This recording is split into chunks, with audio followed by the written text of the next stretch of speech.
Bonjour et bienvenue. Aujourd'hui, nous allons parler de la vie après la mort.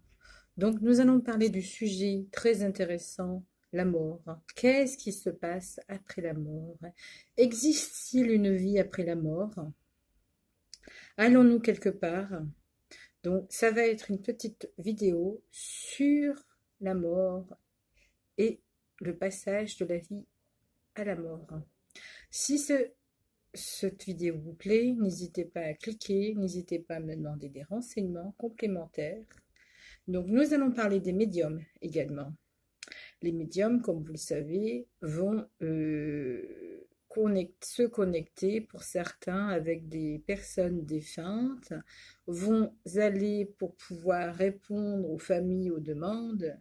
Bon, après, il est vrai que les médiums là-dessus, je trouve que déranger un défunt, s'il ne vient pas lui-même en quête de sa famille, ça ne se fait pas. On ne dérange jamais une personne qui vient de décéder ou qui est décédée il y a quelque temps. En général, j'ai constaté, étant moi-même médium, que les défunts venaient eux-mêmes réclamer, bien entendu, si la personne était là, ils venaient demander quelque chose, ils venaient parler à leur... mais c'est eux qui se déplacent et non l'inverse, car il faut faire attention également avec le bas astral et les autres étages au niveau de la mort. Bien entendu, beaucoup ne croient pas encore aujourd'hui à la vie après la mort, la vie dans l'au-delà. Y croyez-vous, vous? C'est la grande question que je vous pose. Croyez-vous qu'il est possible qu'il y ait une vie après la mort? Donc, vous pouvez me laisser des messages, des commentaires, je vous répondrai avec beaucoup de plaisir. Donc, nous allons évoquer le sujet. Donc, nous allons évoquer ce sujet qui est quand même très sérieux, qui est quand même très controversé aujourd'hui. Donc, nous allons parler du tunnel, ce fameux tunnel que les gens ont vu après une mort imminente et qui sont revenus dans leur corps. Nous allons parler également des maisons hantées, des maisons, des actes où ces gens n'arrivent pas, ces entités n'arrivent pas à trouver la paix, l'apaisement. La mort violente ne permet pas à une âme de pouvoir monter dans la lumière, de pouvoir aller dans l'au-delà, encore plus haut. Il reste, il stagne, si vous voulez, dans les bas-fonds astrales et il est bloqué. Alors, les bas-fonds astrales sont quelque chose de très bas et de très, très négatif pour l'âme. Car vous avez beaucoup de médiums, justement, certains vont contacter un tel et ça ne va pas être l'être que la personne désire. Il faut faire très attention là-dessus, être très attentif. Donc, pour certaines personnes, certains médiums sont des charlatans, n'ont pas de véritable connaissance à ce niveau-là. Je ne vais pas parler des connaissances de mes consoeurs et confrères parce que ce n'est pas à moi d'aller de ce côté-là. Comme je vous ai dit, moi je ne contacte pas. L'âme vient à moi lorsque la personne est là, si elle le désire. Si elle ne désire pas, je ne fais pas de connexion avec les défunts comme ça. Donc, sommes-nous capables de repousser les limites de nos esprits? Sommes-nous capables de voir ce qui est sous nos yeux? Donc, sommes-nous capables de pouvoir croire, ne pas croire à l'existence après la mort? Donc, nous allons parler des esprits, car vous savez bien entendu que beaucoup d'esprits bloquent, ne peuvent pas partir. D'ailleurs, à ce sujet, c'est pas forcément, on va dire, il y a des lieux où je ne rentrerai pas personnellement. Je ne pourrai pas. Je vais me sentir bloquée et très très mal dans certains lieux. Donc pourquoi est-ce que ces êtres ne peuvent pas partir dans l'au-delà, ne peuvent pas monter? Parce que soit ils se sont suicidés. Donc le suicide empêche de monter. Il se bloque. La souffrance bloque aussi. Soit il y a aussi les atrocités, les meurtres, les génocides, tout ce qui est, on va dire, hyper négatif pour une âme. Donc, elle va rester dans le lieu où elle est. Elle va pas réussir à partir. Il faut beaucoup de prières et d'encens pour faire partir une âme. Après, la souffrance, la culpabilité sont des sujets également où l'âme va pas se sentir en paix selon ce qu'elle aura vécu, mais c'est surtout la manière dont on meurt. Après, il y a ceux qui se droguent. Ceux qui vont se droguer tout au long de leur vie et qui peuvent mourir d'une overdose n'arriveront pas à monter au niveau conscience. Donc, quelqu'un qui meurt brutalement, c'est un choc. Et un choc, ça vous empêche d'aller de l'avant, de pouvoir aller dans la lumière, on va dire. Donc, après, il y a plusieurs croyances, catholiques, hindous, bouddhistes. Ça, on en parlera dans une prochaine vidéo. Déjà, on va parler du début. C'est le début. On s'intéresse particulièrement à la mort. Donc, les âmes, les défunts, qu'est-ce qui se passe? Vous mourrez subitement, vous pensez qu'il n'y avait rien du tout. Beaucoup pensent qu'il n'y a rien du tout. Puis subitement, eh ben, vous êtes là à côté de la personne que vous avez aimée toute votre vie. Vous n'arrivez pas à partir parce que vous avez encore des sentiments. C'est chez vous, c'est votre maison. Ça aussi, les biens immobiliers, l'amour peut vous bloquer pendant un certain temps. Et ça, c'est très très difficile pour une âme. Tous les sentiments, c'est vécu, vous êtes aux portes de la mort. Même les gens qui ont fait un coma ont constaté être sortis de leur corps. Ils ont constaté avoir vécu quelque chose. C'est phénoménal.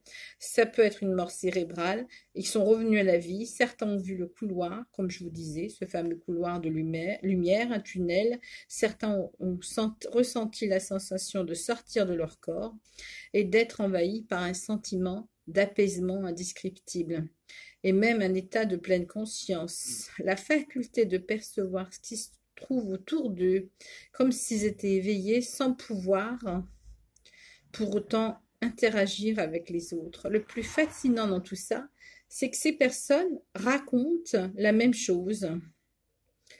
Alors, la mort du cerveau signifie-t-elle nécessairement la mort de la conscience de la personne qui habite? C'est l'âme, c'est le corps qui meurt et c'est l'âme qui s'en va. Et l'âme peut être justement emprisonnée dans les bas-fonds. Donc, et c'est très intéressant de ce côté-là. On a besoin de savoir. Aujourd'hui, nous sommes de plus en plus à la recherche de cette conscience. Le cerveau, comme vous savez, est une machine assez vaste, d'ailleurs comme tout le corps humain, mais c'est le cerveau et le cœur qui permettent de vous garder en vie. Peut-on réellement communiquer, comme je vous disais, avec les morts? Il est possible de communiquer avec les morts, mais il faut faire bien attention que les morts ont besoin de repos. Et généralement, si vous observez la doctrine du bouddhisme, les morts se réincarnent aussi également. Ils ne vont pas forcément rester des années et des siècles en haut ou dans les bas-fonds. Donc, les morts ont besoin de se réincarner. Certains ont quelque chose encore à vivre. Donc, oui, il est possible de parler avec les morts, mais en faisant très attention à qui vous parlez réellement et avec qui vous êtes au niveau du médium. Le mieux, comme je dis toujours, c'est de laisser la personne en paix. Faire des prières, l'aider à monter, ne pas pleurer sa mort, la mort du défunt. Le mieux, c'est de le laisser en paix. S'il a un message à vous dire, il vous le fera passer soit par des rêves, soit par une personne qui sera sérieuse au niveau compétences. Après, il y a des multiples témoignages de personnes qui ont contacté un médium, qui leur ont raconté des choses troublantes, des précisions sur les personnes qu'ils ont perdues. Il existe aussi, comme je vous disais, des personnes qui ne sont pas fiables, qu'il faut faire attention, qui se servent de la souffrance, du deuil de personnes désespérées pour leur estorquer de l'argent, malheureusement. Mais il existe aussi des personnes qui ont un véritable don, qui ne vont pas faire n'importe quoi et qui vont le faire gratuitement ou par ou par philosophie pour aider. Bien entendu, quand on a un message de la part de quelqu'un et qu'on ne connaît pas la personne, que ça vient à nous, on ne peut pas contacter une personne parce qu'on a eu un message. Ce n'est pas possible. On ne peut pas déranger des gens chez eux non plus. Il m'est arrivé d'avoir des messages, mais je ne pouvais rien faire. Ce n'est pas dans mes capacités. Il est donc décidé de rendre visite à plusieurs. Donc, certaines entités vont être là et les personnes qui vont venir vivre dans la maison, soit ne vont rien sentir. D'ailleurs, je vais vous parler de mon expérience dans une maison où je suis allée un week-end. Et fait étonnant, j'avais été déjà plusieurs fois dormir et je me sentais toujours très très très mal dans cette maison. Il y avait une sensation d'être surveillée, épiée, et puis même on sentait quand même l'odeur de la mort, il y avait quelque chose qui me déplaisait. Et à plusieurs reprises, je suis allée un week-end malheureusement, ou heureusement, et puis j'ai eu des sensations encore beaucoup plus troublantes et qui m'ont, on va dire, si j'avais pas été saine de tête, tout ça, j'aurais pu devenir folle. J'avais constaté ça. Et il y avait des choses qui se passaient invraisemblables. Voilà, l'image revient, désolé. Nous avons une image plus gaie derrière. Voilà.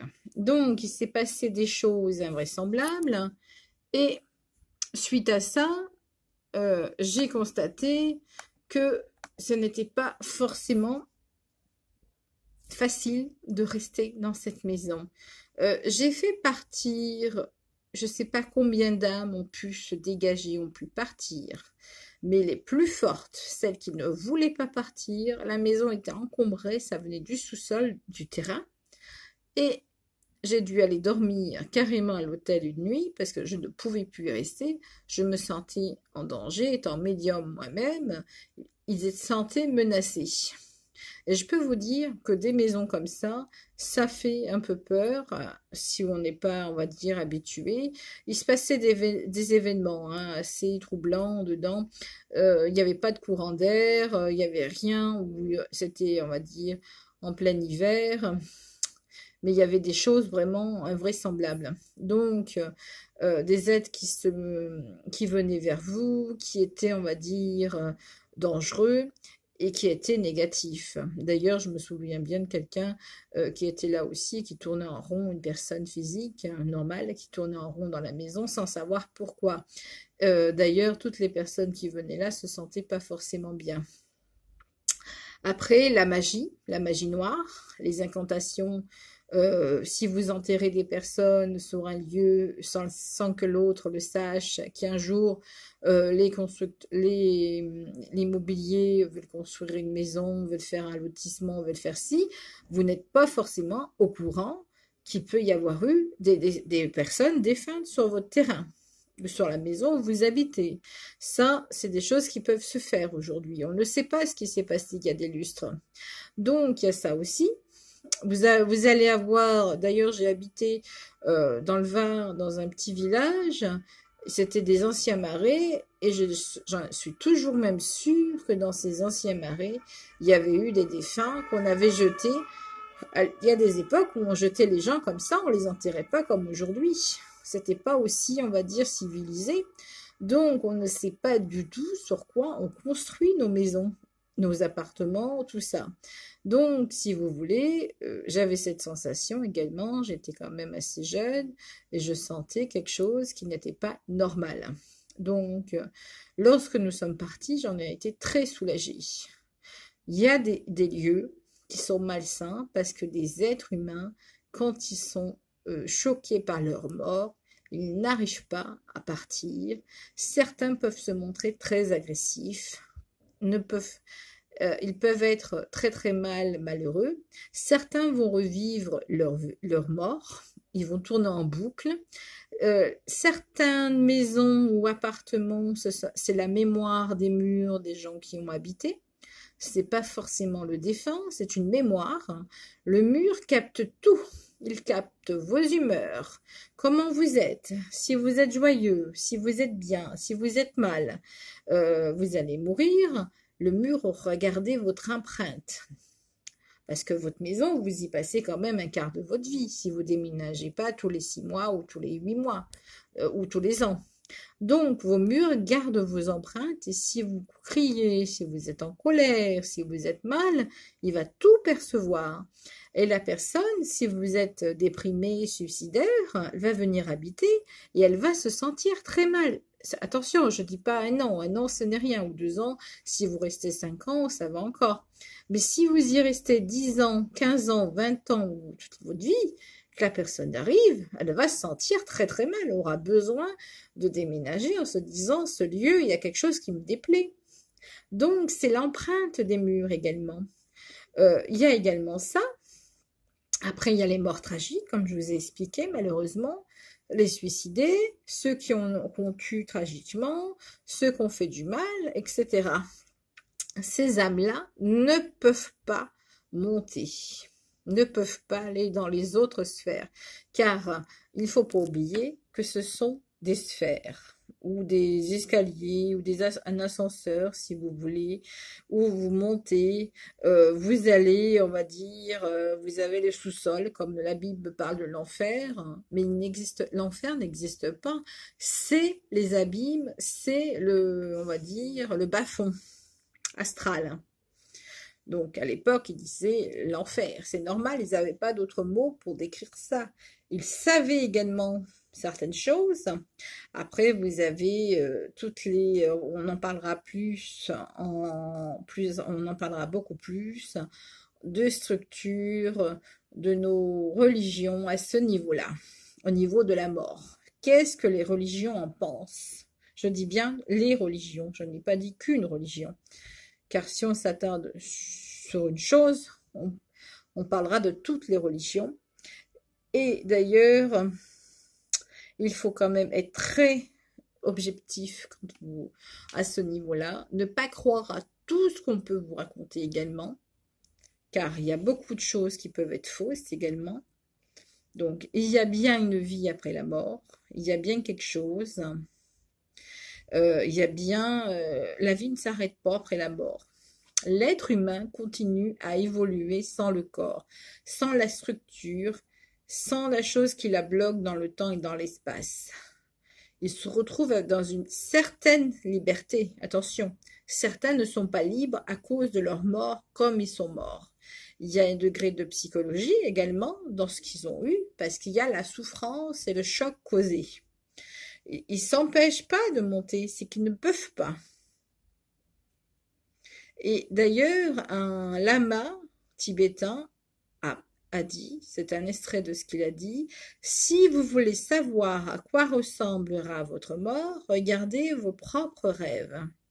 Parce qu'en effet, d'un point de vue psychologique, la mort ressemblerait à un rêve.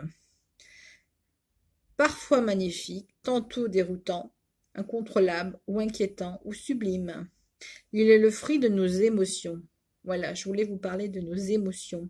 Ce sont les émotions, soit elles nous libèrent, soit elles nous contraignent. Et si on est contraint par nos émotions, on ne pourra pas monter dans l'au-delà comme on le désire. Au moment où la personne meurt, des proches, certains proches décédés, comme j'ai vu pour ma grand-mère, mon grand-père était venu la chercher. Ma grand-mère l'attendait d'ailleurs. Elle savait qu'il viendrait un jour la chercher, lui avait dit avant de mourir qu'il viendrait la chercher. Donc, dans le monde invisible, vos proches, ceux qui sont décédés bien avant vous, viennent vous chercher. Pas pour tout le monde, attention. Pour certaines personnes, certains défunts viennent vous chercher. Pas pour tout le monde. Tout dépend comment on meurt.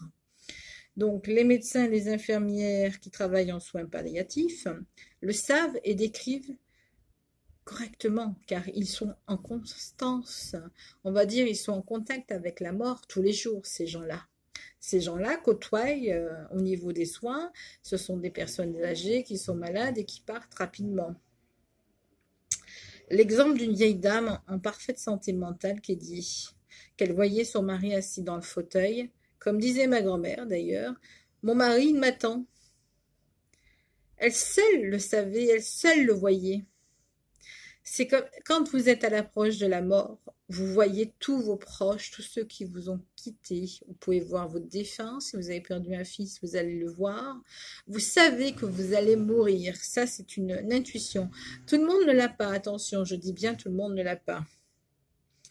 Les deux mondes, moi je le vois constamment parce que les deux mondes sont, c'est un très très mince fil qui est proche de nous, il est vraiment proche. Donc il m'est arrivé des choses assez dans un hôtel d'ailleurs, c'était au Maroc, à Marrakech, j'étais dans un hôtel, c'était le matin, je dormais encore et j'ai senti un jeune bras d'un jeune homme marocain, certainement, mais c'était amical, c'était un bras, je sentais un bras sur mon épaule, un jeune homme, un jeune d'une dizaine d'années, qui me tenait affectueusement. Ça ne m'a pas dérangé du tout, c'était affectif, mais ça m'a fait une drôle de sensation, car c'était la première fois que j'allais au Maroc. Et bon, j'ai beaucoup aimé ce pays. Marrakech est très typique, très sympathique comme ville.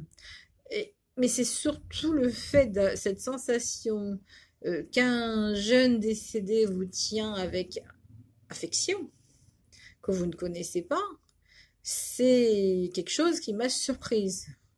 L'hôtel était très simple, très joli, très simple, mais le lieu sur lequel j'étais, peut-être qu'il y avait des âmes qui avaient vécu dans une maison ou sur ce lieu. Et bon, bah, étant quelqu'un de sensible, il a dû vouloir me donner de l'affection, tout simplement. Je n'ai pas cherché plus, mais comme vous voyez, la mort est à côté de nous. Elle n'est pas loin de nous. Nous la côtoyons tous les jours de notre vie, nous la côtoyons. Nous côtoyons sans le savoir des êtres disparus. Et oui, nous ne le savons pas, mais nous pouvons côtoyer des personnes. Nous pouvons également, comme un coup, je traversais, d'ailleurs je n'allais pas, je traversais, et j'ai senti une main invisible dans mon dos me mettre en arrière. J'ai bien senti la main qui me prenait comme par le col, quelque part, quelque chose comme ça, et qui me faisait reculer. Donc, des choses comme ça, c'est difficile de l'expliquer. Très difficile. Donc, la mort, on la côtoie tous les jours. La mort, c'est un passage à un autre. On parlera des Égyptiens dans une prochaine vidéo par rapport à la mort. Et si vous voulez, c'est quelque chose, nos défunts qui viennent chercher le mourant, pour eux, c'est accueillant, c'est bienveillant. Ça leur permet de sentir, ils sont prêts à partir, à monter. Pas tous, attention, malheureusement. Il y en a qui ont fait des recherches scientifiques aussi, ça a été, on va dire, prouvé, mais on ne va pas parler des recherches scientifiques, c'est pas notre but. Donc,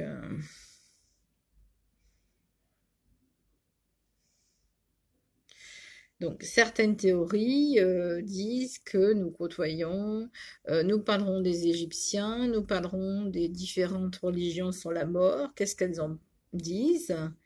Donc, notre cerveau enregistre également beaucoup de choses. Il y a également la vibration aussi qui échappe à l'espace-temps. Plus vous êtes, nous parlerons également le Christ, pas forcément que le Christ, mais les prophètes, au niveau de leur conscience, niveau de conscience, n'ont pas forcément besoin, on peut même en parler maintenant, n'ont pas forcément, ils vont pas partir comme nous, ils vont partir différemment. Ce sont des êtres qui ont travaillé pour la lumière tout au long de leur vie, qui ont, on va dire, monté une vibration différente de la nôtre, qui sont supérieures à la nôtre. Donc, eux, quand ils vont mourir, ça va se faire, ils vont s'éteindre et le corps, soit il va disparaître, ou alors il ne va pas se désintégrer comme certaines personnes. C'est très très différent entre un maître comme les prophètes, les maîtres divins, on va dire. Nous en parlerons un peu plus explicitement.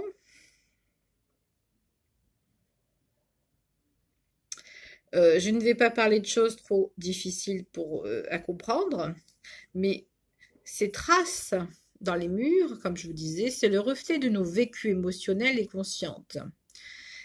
Si une personne va être heureuse dans son appartement, va faire monter la vibration par des musiques, par un niveau de conscience élevé, la personne qui va venir un jour habiter dans cet appartement, cette maison, se sentira très heureuse. Également, nous survivons, notre âme, c'est notre âme qui survit, ou notre esprit, c'est assez complexe aussi ce côté-là. Notre âme survie. Au Japon, d'ailleurs, j'ai découvert que les Japonais, pour eux, c'est naturel. Ils n'en parlent plus. C'est quelque chose qui est ancré dans leur vie. C'est des gens qui savent, bon, bah, la mort, elle est là, les morts sont à côté d'eux, ça les dérange pas, ils ont l'habitude. Nous, on nous a toujours fait peur au niveau du catholicisme, au niveau des religions, avec les personnes défuntes, comme quoi elles allaient nous faire du mal, etc. Mais un défunt ne nous veut jamais du mal. Pourquoi nous voudrait-il du mal dans les médias? Non, il veut juste communiquer s'il a envie, juste qu'on le laisse tranquille, dormir, ou même dans sa maison, le lieu où il a habité, ou le lieu où il est décédé, ou... Non, un défunt ne veut pas forcément du mal à un être humain. Ça, ce sont des théories de films. Nous parlons également des films d'horreur.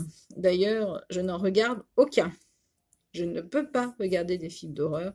C'est un sujet. Les films d'horreur, justement, ont une énergie hyper négative. Donc, comme Poltergeist, le film qui avait été tourné dans les années 80, je crois, ou fin 80, beaucoup de personnes sont décédées après ce film. Si vous regardez bien sur Wikipédia, vous verrez que pas mal d'acteurs ont péri. D'ailleurs, nous avons perdu l'image, elle va revenir. Les films d'horreur amènent une énergie négative dans vos maisons.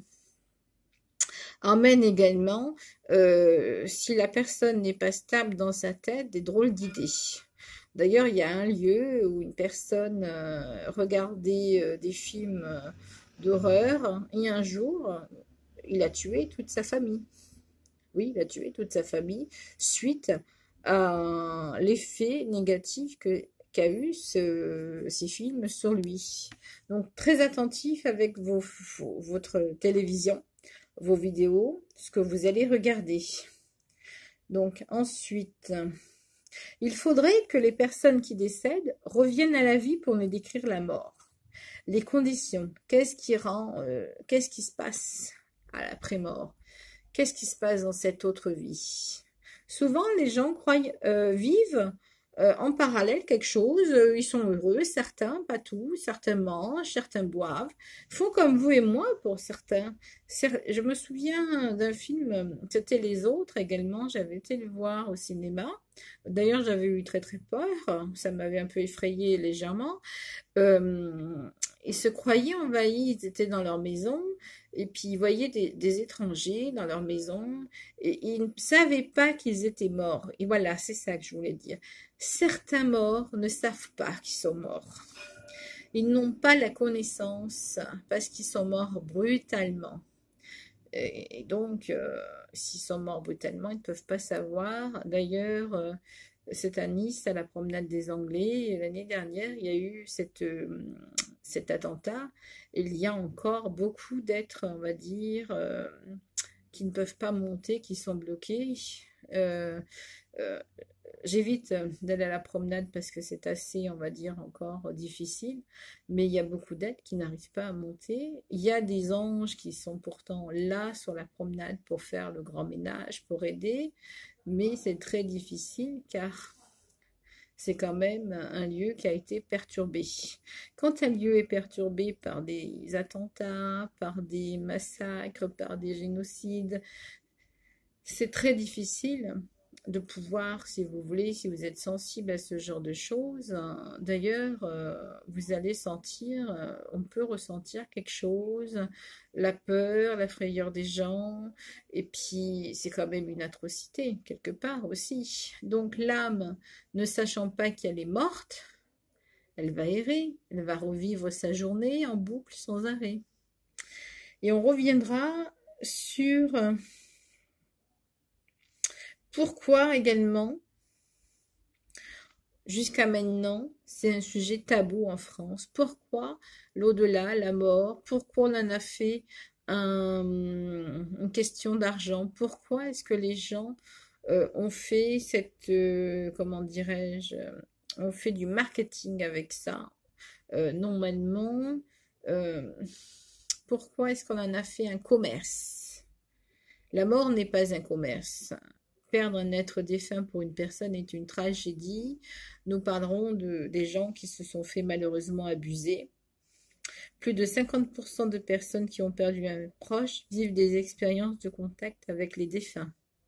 Mais à cause du sujet tabou de la question et de la peur de paraître fou en France, ils ne savent pas quoi en faire. C'est très difficile pour eux d'aller dire j'ai vu j'ai vu un tel, voilà, j'ai vu ma mère. C'est très difficile pour des personnes d'aller dire, voilà, j'ai vu ça, il s'est passé ça. Oui, c'est très malheureux. D'ailleurs, vous vous rendez compte que les Égyptiens n'avaient pas la même, c'était la momification et ils enlevaient certains organes. Pour eux, la vie après la mort était très importante.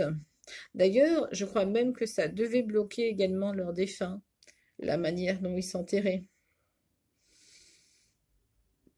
Alors, on va le faire rapidement, selon les Égyptiens, tout Égyptien se prépare à la mort dès son plus jeune âge, car pour lui, la mort n'est pas le fin, mais le début d'une nouvelle vie. Mourir sans sculpture ou à l'étranger est la pire des choses qui puisse arriver à un Égyptien. C'est quelque chose de tragique pour lui à l'époque. Donc il lui fallait ces objets, il fallait qu'il ait tous ces objets qu'il avait toujours aimés dans sa vie, pardon.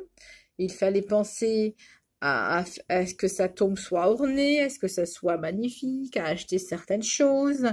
Il fallait des offrandes au culte, c'était le culte de Amon. Donc il fallait que tout ça soit mis en place et ça coûtait forcément cher car quand on a retrouvé certaines tombes, on a bien vu que c'était quand même il y a des tombes magnifiques. Bien entendu, il faisait attention à ce qu'il n'y ait pas des personnes qui viennent qui viennent saccager en volant. Donc, pour eux, la mort était quelque chose de mystique. Alors, pour eux, qu'est-ce qui se passait après la mort? Les Égyptiens pensaient qu'il n'y avait qu'une vie après la mort. Ils ne se sont pas fait une idée très précise, ils n'étaient pas très curieux à ce sujet. Pour eux, c'était une seconde vie, c'était une croyance selon leur époque. Certains pensaient que les défunts entraient dans une sorte de paradis champêtre. C'était un paradis pour eux, c'était un autre lieu, c'était quelque chose qui leur permettait de se sentir bien, de se sentir heureux. Ils continuaient à vivre hors de leur tombe. Pour eux, ils retrouvaient certainement les personnes qu'ils aimaient. Ils pouvaient accéder à une vie éternelle. C'était une manière de penser, on va dire différente, mais qui se rapproche également quelque part. Donc, dans l'ancien empire égyptien, les notables, surtout les notables et les gens qui avaient un statut, pouvaient orner leur tombe magnifique. Alors, au Moyen-Orient, le privilège de la survie après la mort se démocratise et tout homme peut y aspirer. Au Moyen-Orient, c'est ça qui est magnifique comme dans le Maghreb, quand ils meurent, l'enterrement ne leur coûte pratiquement rien. Ils se mettent dans un linceul avec le